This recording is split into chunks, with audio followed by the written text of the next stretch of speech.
앞광고? 앞으로 와서 지금 앞광고야?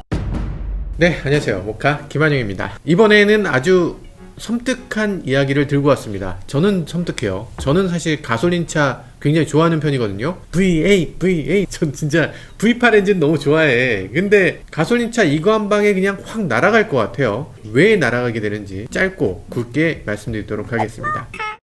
지금 뭐 올림픽대로니 각종 대로가 다 물피해로 막 난리가 났습니다. 이렇게 뭐 침수되고 아주 난리가 나니까 테슬라 영상들이 또 핫합니다. 이 영상 보면요, 중국입니까? 네, 중국인데 지금 홍수가 나서 난리인데 테슬라가 야 진짜 대단하다. 사람들이 이제 발 동동 구르면서 이렇게 서 있는데 거기를 그냥 이게 뭐가 문제냐 식으로 이렇게 막 달려왔어요. 모델 3네요. 중국제 모델 3겠지.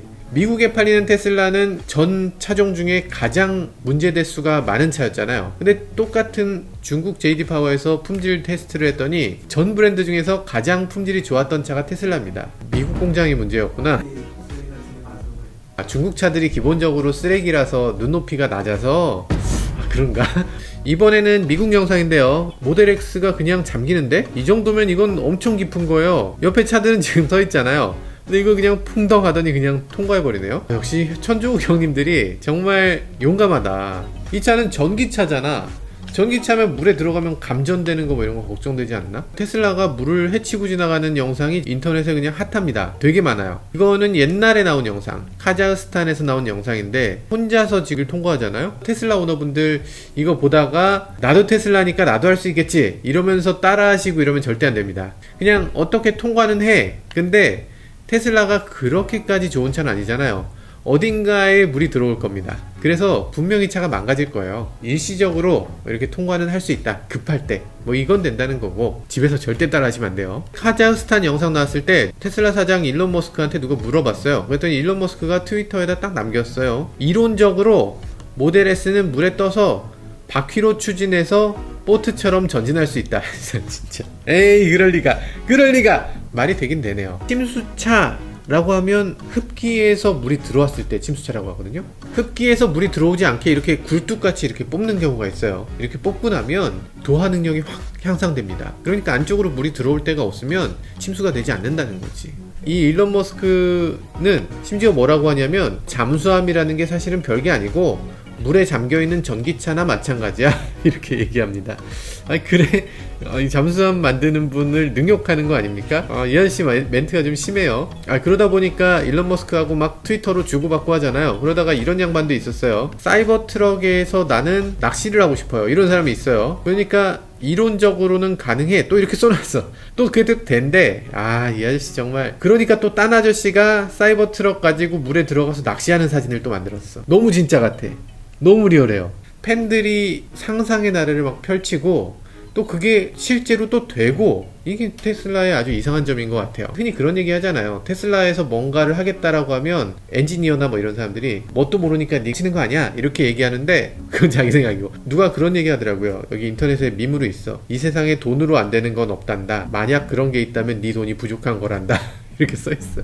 테슬라 돈이 어마어마하게 많으니까 만약에 테슬라보다 더 좋은 자동차 회사 분명히 있겠지. 뭐 마감이 더 뛰어나거나 뭐 기능이 더 뛰어나거나 테슬라가 뭐 따라하기 힘든 그런 회사 있으면 그냥 그런 회사의 그런 팀을 그냥 사오면 됩니다. 다른 차는 못 들어갔는데 어떻게 들어갔을까? 당연히 전기차이기 때문이죠. 전기차라고 하면 배터리, 모터 뭐 이렇게만 있으면 달리는 거잖아요. 여기서 확실히 얘기할 수 있는 거죠. 뭐 침수도 덜 돼. 당연히 고장도 덜 나겠지. 당연히 심플하고 더 단순하고 이럴 거잖아요. 그럼 누구나 다 만들 수 있겠네요 생각하실 텐데 그렇지 않습니다. 정말 만들기 어려운 거예요. 이 배터리 만드는 거, 이 모터 만드는 게 이게 결코 만만한 게 아니야. 그래서 우리 모두가 기다리는 행사가 있습니다. 테슬라 배터리데이입니다. 테슬라 배터리데이 하면 뭔지 잘 모르실 텐데 뭐 아이폰 출시 행사 같은 거 우리 정말 손꼽아 기다렸었잖아요. 근데 요즘은 좀 그렇지도 않아요. 아이폰 12 곧 나온다는데 사실 좀 시들하죠. 배터리데이는 이것보다 훨씬 더 기대됩니다. 배터리라면 전기차의 심장이다 이렇게도 얘기하는데 심장 자체를 바꾼다고 하니까 당연히 어떤 차가 나오게 될 것인지 우리 모빌리티는 또 어떤 식으로 바뀌게 될 것인지 기대가 될 거잖아요. 지금도 세계가 들썩들썩합니다. 주식시장 보면은 뭐 테슬라 관련주, 뭐 배터리 관련주, 뭐 뉴스 나올 때마다 그냥 들썩들썩해. 30%씩 올라갔다 내려왔다 뭐 이래요. 이번에 배터리데이 딱 열리게 되면 뭔가 큰일은 나겠죠. 쭉 올라가든 쭉 떨어지든. 다음 달 15일에 열린다 이랬었는데 이번에 22일로 미뤄졌다고 해요. 여튼 이 배터리데이 지금 사전 유출된 정보만으로도 이 세상을 바꿔놓을 만한 중대 발표가 몇 가지 있습니다. 모델 3보다 저렴한 모델 2가 나온다. 아, 이건 카더라예요. 오해 없으시기 바라겠어요. 안 나올 수도 있어. 안 나올 수도 있는데 지난 1월 달에 일론 머스크가 중국 공장에서 새로운 미래 모델이 중국 디자인 센터에서 개발된다. 그러니까 중국에 지금 테슬라 공장만 지은 게 아니에요. 디자인 센터, 개발 센터를 지었습니다. 왜냐하면 지금 미국에 있는 테슬라 디자인 특허, 관련 특허들이 다 미국에 국한돼 있어요. 생산을 하고 해외로 수출할 때는 미국에서 생산된 것만 수출할 수 있는 그런 특허를 갖고 있어요. 중국 안에서 소비하는 건 괜찮은데 중국에서 또 해외로 수출하는 건 지금은 안 됩니다. 그래서 중국에서 전용 모델을 만들어서 그걸 전 세계로 판매할 것이다. 이게 지금 일론 머스크의 생각이에요. 그런데 어떤 차를 내놓겠다라는 얘기는 구체적으로 하지 않았거든요. 근데 뭐라고 했냐면 사이버 트럭처럼 아주 특별한 차를 만들 것이다. 아주 특별한 디자인을 만들 것이다. 이랬는데 사이버 트럭처럼이란 말을 거기서 왜 했지? 사이버 트럭처럼이면 약간 외골격인가? 사이버 트럭 아시죠? 사이버 트럭은 안에 아무 프레임도 없습니다. 그냥 껍데기 자체가 그냥 골격이에요. 좋은 점이 실내 공간을 넓게 뽑을 수 있고 가장자리는 튼튼하니까 망치로 막 때려도 괜찮고 그런 것들이 엄청 좋고요. 그리고 더 좋은 건 뭐냐면 차를 만들 때 찍어서 만드는 거예요. 지금까지는 차를 여러 개의 부품으로 조립해서 요거 용접하고 저거 용접하고 했지만 이제 사이버 트럭이 되면 용접이 아니라 접습니다. 이렇게 접어서 만드는 거예요. 종이접기 하듯이 이렇게 접는 거기 때문에 거대 기계를 갖고서 이렇게 접어서 한 큐에 딱 나올 수 있는 그런 구조다 라는, 설마 그런 것 때문에는 아니겠지. 어쨌든 대량 생산을 하기 조금 더 유리한 체제이긴 합니다. 그래서 새로운 신차도 아주 급진적인 디자인을 갖춘 모델이 될 것이다. 이렇게 얘기하고 사이버 트럭을 언급한 것 같아요. 근데 외신들에서는 이거를 가지고서 트럭형은 당연히 아닐 거고 아마도 모델 3보다 크기가 작은 소형차급의 전기차일 것이다. 이렇게 얘기했는데 그건 없습니다. 그냥 그럴 것 같아. 뭐 그런 겁니다. 근데 제가 생각해도 그럴 것 같아요. 일론 머스크가 가끔 희한한 사람인 게 자기 회사 주가가 너무 높아 그러면서 트위터에다 막 야 내 주가 너무 높다 야 이렇게 올린단 말이야.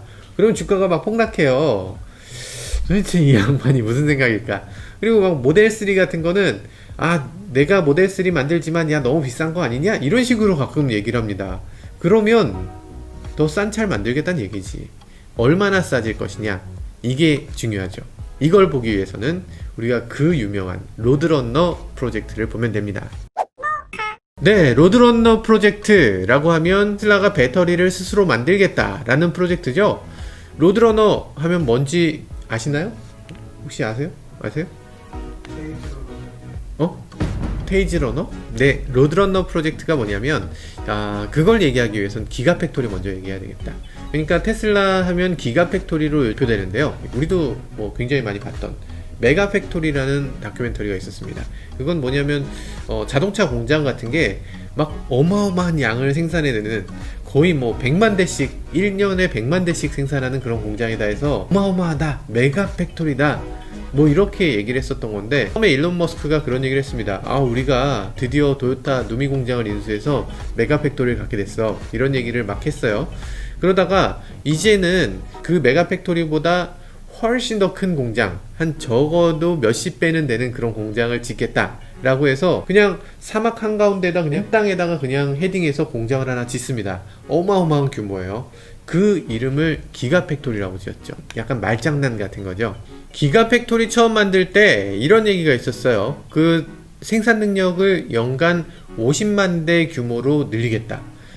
다 비웃었어. 진짜 그때 다 비웃었습니다. 차 한 번도 안 만들어 본 너네가 어떻게 차를 50만 대를 만들어. 애들 장난인 줄 아냐? 라고 했습니다. 진짜로 50만 대면 보통 일이 아닌 거예요. 전 세계에 있는 리튬이온 배터리를 다 합친 것보다 더 많은 배터리가 필요할걸?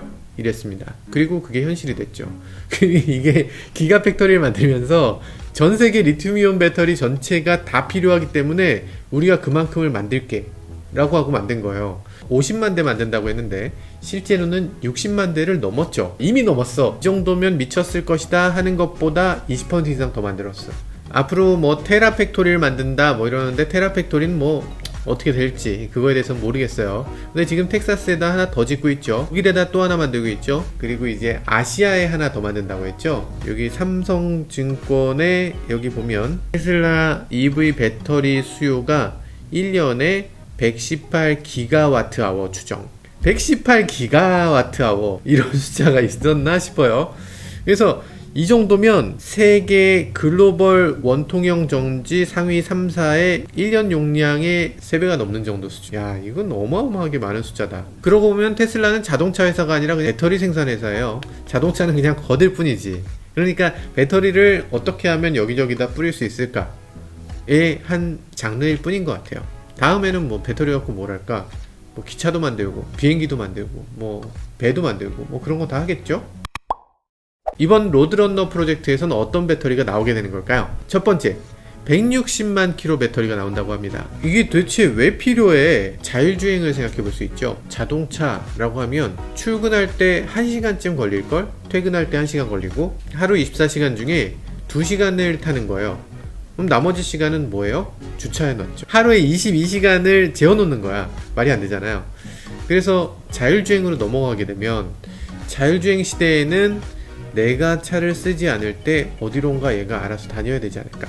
그러면서 야, 돈 좀 벌어와라. 내가 요즘 돈벌이가 너무 좀 시원치 않은데 네가 가서 택시라도 좀 뛰고 와야 되지 않겠니? 그럼 내 주인님 알겠습니다. 그러면서 이제 자기 혼자 운전해서 딱 손님 태우고 딱 돈 받고 뭐 이렇게 이런 것들을 하는 시대가 오는 거죠. 아주 빠른 시일 내에 그게 올 거라는 생각을 하고 있는 거고요. 그렇게 생각을 한다고 실제로 그렇다는 게 아니고 한 3년쯤 후에 갑자기 저한테 와서 아니 빠른 시일 내에 된다면서요 이러셔도 소용없습니다. 제가 하는 말이 아니고 이분들이 그렇게 생각하는 거예요. 보통 이제 택시 운행거리 어떻습니까? 택시 운행거리 1년에 8만 킬로 정도 타요, 평균. 근데 택시 운전자도 사람이잖아. 주말에 쉬어야 되잖아. 주중에도 12시간 이상 운행 못 하잖아.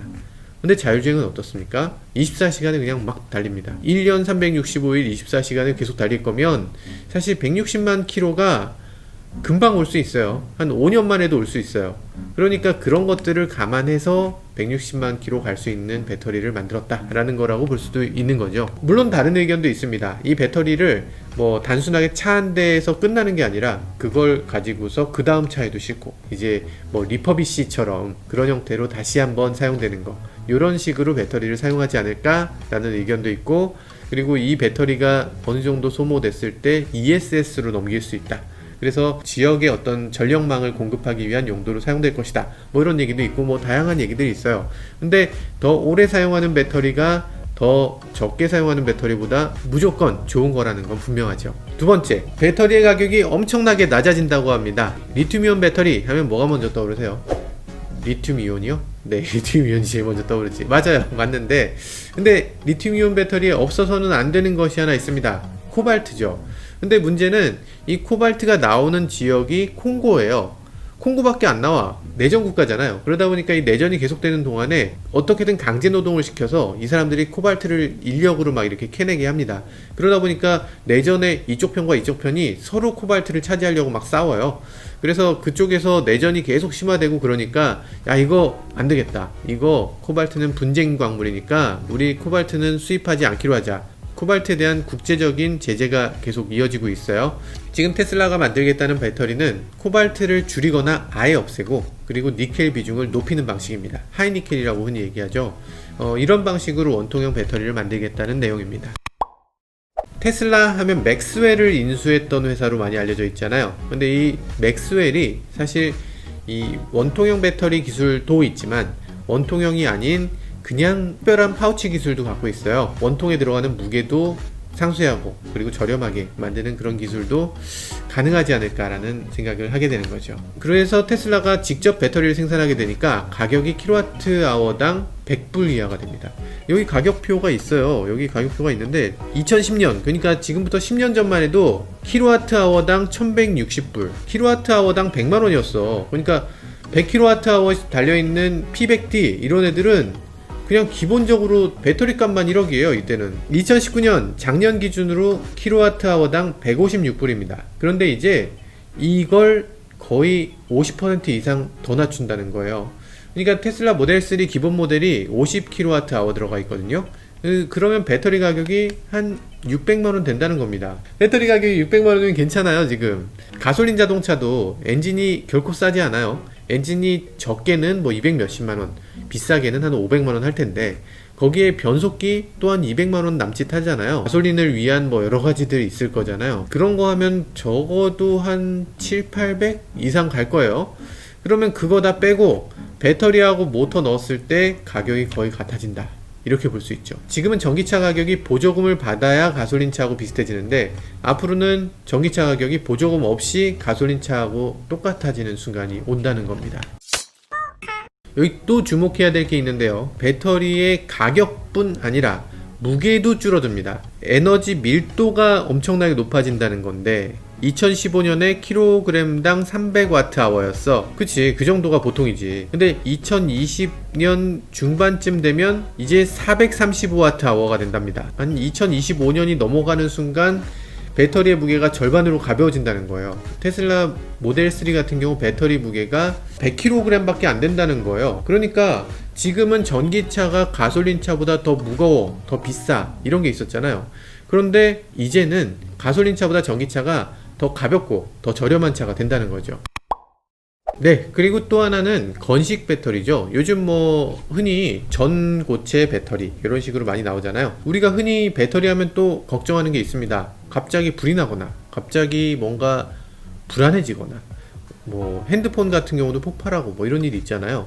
왜 그러냐면 배터리 안에 액체가 들어있고 그 액체 사이를 이 분리막이라는 걸로 막아놓고 있기 때문에, 그리고 또 이 패키징도 하기 때문에 이 액이 배터리 밖으로 나오기만 해도 이게 합선이에요. 이 안에서 분리막을 뚫고 들어가기만 해도 합선입니다. 그래서 배터리는 잘못해서 이렇게 찔리면 화학 반응이 막 일어나면서 불이 나는 거예요. 이거를 어떻게 하면은 액체를 없애고 고체로 만들 수 있을까? 고체면 상대적으로 가볍고 안전하고 그렇기 때문에 고체로 다 바꾸고 싶어 하는 거죠. 이게 액체가 되면 그거 뭐 방수 처리도 해야 되잖아. 그러니까 되게 패키징도 되게 어려워지는 거예요.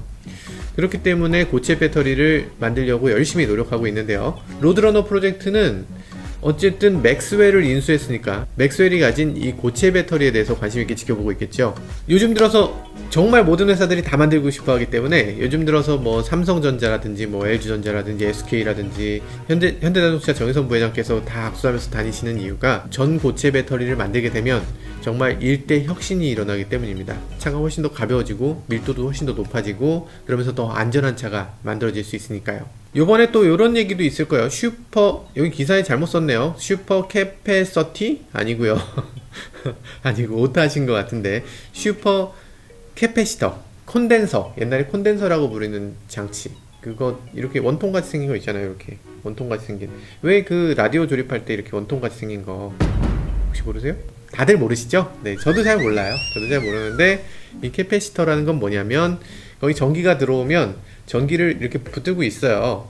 붙들고 있다가 전기를 들어올 때는 이렇게 막 들어올 거 아니에요. 위아래로 이렇게 들어왔다 나갔다 할 거 아니에요. 그럼 얘가 들고 있다가 저쪽엔 졸졸 이렇게 나오는 겁니다. 이쪽엔 들어올 땐 이렇게 들어오면 여긴 졸졸 이렇게 가운데에서 이렇게 붙들고 있는 거예요. 그러면 어떻게 해야 되겠어요? 들어왔다 끊겨도 얘는 계속 졸졸 나와야 되는 거지. 무슨 말인지 알겠죠? 모르겠어? 그러니까 충전지랑 거의 같은 거예요. 충전지랑 거의 같다. 그래서 들어오는 전지를 들어왔다 끊겼다 해도 얘는 계속 쭉쭉쭉쭉 내보내줄 수 있는 부품을 캐패시터라고 합니다. 그럼 그 캐패시터, 콘덴서 요 제품이 이제는 자동차도 전기차라든지 소연료 전지차 이런 것들도 전기가 막 발전되다가 막 발전이 안 되다가 막 발전되다 막 발전 안 되다 이런 상황이 계속 생기니까 그 중간에서 캐패시터라는 거를 두게 돼요. 캐패시터는 용량이 얼마 안 되고 방전량에도 한계가 있으니까 이런 것들을 높여놓은 걸 슈퍼 캐패시터라고 합니다. 기술을 맥스웰이 갖고 있는 거죠. 그래서 이 캐패시터는 상대적으로 이 배터리에 비해서 훨씬 더 오랫동안 이 성능을 열화되지 않고 잘 지켜낼 수 있고요. 그러다 보니까 야, 이걸 잘 이용하면 배터리의 수명을 비약적으로 올려줄 수 있겠구나 이런 생각을 하게 되는 거죠. 그래서 지금 제가 봤을 때는 이게 160만 킬로 배터리가 이 슈퍼 캐패시터랑 어떤 식으로 결합돼서 이렇게 된다는 얘긴지, 아니면 그냥 슈퍼 캐패시터 자체가 능력이 그렇게 된다는 건지 이건 정확하게 모르겠지만, 어쨌든 이 슈퍼 캐패시터가 이 장거리를 쓸 수 있는 이 배터리의 어떤 핵심적인 역할을 하는 건 맞는 것 같습니다. 너무 쓸데없는 얘기죠? 네, 너무 쓸데없는 얘기 죄송합니다. 네, 게다가 우리의 가슴을 따끈하게 불지펴주는 그런 소식도 있죠. 테슬라 한국 공장이 생긴다. 와, 진짠가? 무슨 일론 머스크가 트위터에 뭐라고 쓰면 그게 막 뉴스로 막 나오고 사실인 양 이렇게 되기도 하고, 그런 게 한두 가지가 아니에요. 지금 어떤 사람이 트위터에서 일론 머스크에게 물어봤습니다. 중국을 제외한 아시아 지역에 메가팩토리를 세울 계획이 있는가? 이렇게 질문했는데요, 일론 머스크는 중국 제외한 아시아 국가에 추가적인 공장을 설립하겠다 이렇게 답했어요. 어떤 곳에 지어질까? 이것이 궁금한 거잖아요. 한국이나 일본 중에 하나지 않겠냐? 왜냐하면 거기서 배터리가 나오니까. 거기서 그냥 붙여갖고 내놓으면 되니까. 이 둘 중에 하나가 될 거다 라고 외신에서는 보도하고 있어요. 일본보다 우리가 테슬라를 더 많이 파는데. 그리고 생각해보면 우리나라가 한 EU FTA도 맺어놔서 여기서 유럽에 수출하는 게 일본에서 유럽에 수출하는 것보다 나을 텐데. 근데 한국으로 오시는 게 좋겠어요. 누가 봐도 한국이지. 에이, 일본, 에이. 한국으로 합시다. 한국으로 하고 테슬라 한국에 오시는 걸 기념해서 테슬라 주식을 하나 사놓을까? 네, 뭐 다양한 얘기들을 간단하게 살펴봤는데요. 사실 결론을 말하자면 이렇습니다. 세계에서 가장 저렴한 전기차가 나오게 되겠죠. 기존까지 나왔던 전기차들 중에서 뭐 아주 작은 전기차, 뭐 트위지나 이런 차들도 있었지만 사실 일반적인 용도라고 보기 힘들고, 자동차라면 기본적으로 갖춰야 되는 뭐 4인승 시트라든지 트렁크라든지 뭐 이런 것들을 다 갖추고 있는 그냥 멀쩡한 자동차, 그런 것들의 가격이 진짜 상상하기 힘든 정도로 낮아진다 라고 보는 게 맞을 것 같습니다. 그리고 지금 늘어나는 테슬라 공장의 캐파를 봤을 때 지금 대기 물량이 전부 다 소진될 수 있는 가능성이 있어요. 사이버 트럭이 이미 70만 대 규모가 됐다고 하고요. 모델 3도 수십만 대 규모의 대기가 있기 때문에 이것들을 합치면 그냥 100만 대예요. 이 배터리 생산량을 다 계산해 보면 1000만 대 규모가 될 것이다 라는 얘기가 있어요.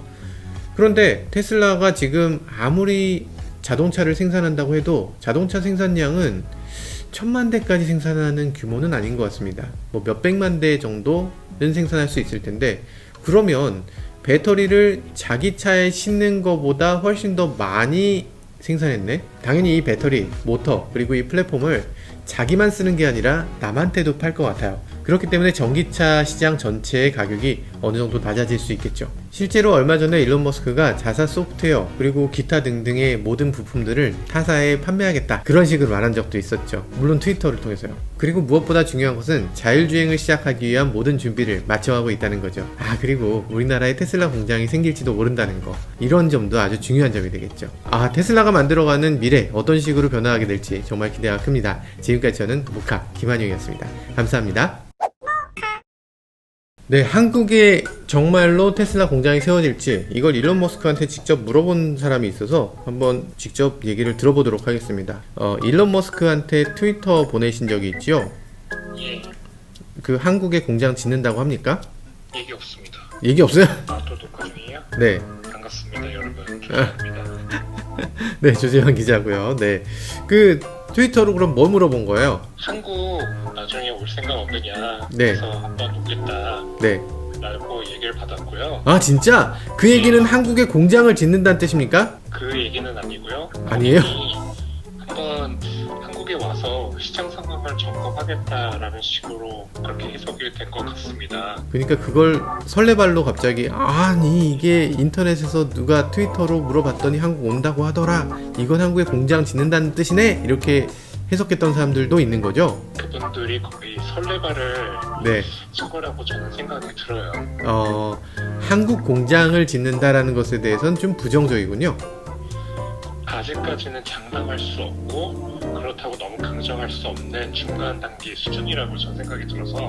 네네, 역시 신중하게. 하지만 뭐 우리가 희망회로는 언제나 돌려볼 수 있으니까